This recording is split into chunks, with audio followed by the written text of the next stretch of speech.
এত কষ্ট করে অনেকদিন পর একটু বড় মাছ পেয়েছি, একটু ভালো কিছু রান্না করো। হ্যাঁ, অ্যাজ ইউজুয়াল যেটা আমি প্রতিদিনই দেখি যে নতুন নতুন রান্না।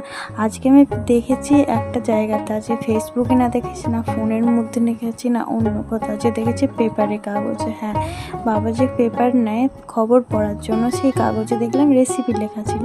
তো বাবাকে বললাম পেপারটা দাও, বাবা তো কিছুতেই দেবে না, আজকে পেপার ছিল। বাবাকে বললাম তুমি দাও তো, তোমাকে এক্ষুনি দিয়ে দিই। সেটা সেই মতো কী করছি, সব কিছু মশলা নিয়েছি। আর হ্যাঁ, প্রথমত এই মাছের রেসিপিটা হচ্ছে তোমরা কি বলে হচ্ছে ওই ট্যাংরা মাছ অথবা হচ্ছে পাবদা মাছের সঙ্গে করতে পারো, কিন্তু না, আমি এই রেসিপিটা হচ্ছে পোনা মাছের সঙ্গে করছি। মানে আমি বাজার থেকে নিয়ে এসেছি রুই মাছ অথবা কাতলা মাছ। তো আজকে আমি নিয়ে এসেছিলাম বড় দেখে রুই মাছ, মানে এটা প্রায় ছিল 1.5 কিলোর ওপরে, প্রায় আমি 1 কিলো 100-200 এরকমই নিয়ে আসি।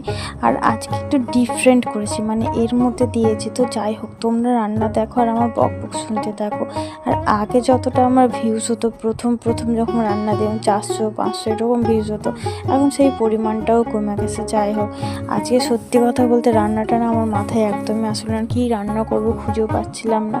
আর এখন এরকম অবস্থা গেছে, হাত পুরো খালি। তো যার জন্য হচ্ছে ভাবছিলাম যে বাড়িতে না অনেক রকমের সবজি আছে, যেটা হচ্ছে তোমাদের হয়তো পছন্দ হবে।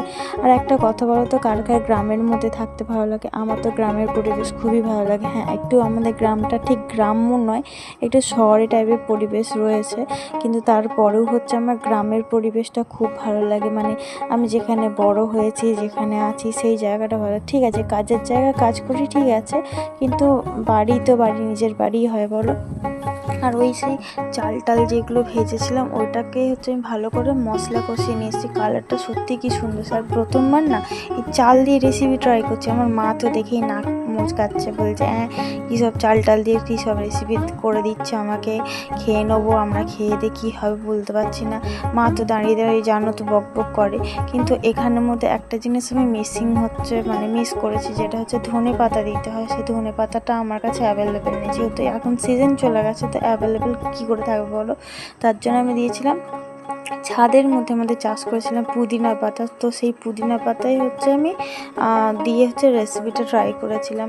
আর সত্যি কথা বলতে এখন যে আমের যে সিজন পড়ে গেছে, আর আমাদের প্রায় আম গাছ রয়েছে 20-25খানার, প্রত্যেকটা গাছে আম হয়েছে।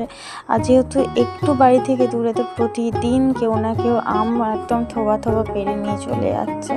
আর এটাও হচ্ছে আমার দেখে কষ্ট হয় যে আম গাছগুলো বাবা লাগিয়েছে, কিন্তু তারপরে যখন লোকে খায় না, খুব কষ্ট হয়। তো এক আধ দিন আম নিয়ে আসতে হলো, আর প্রতিদিনও তো আম ভালো লাগে না।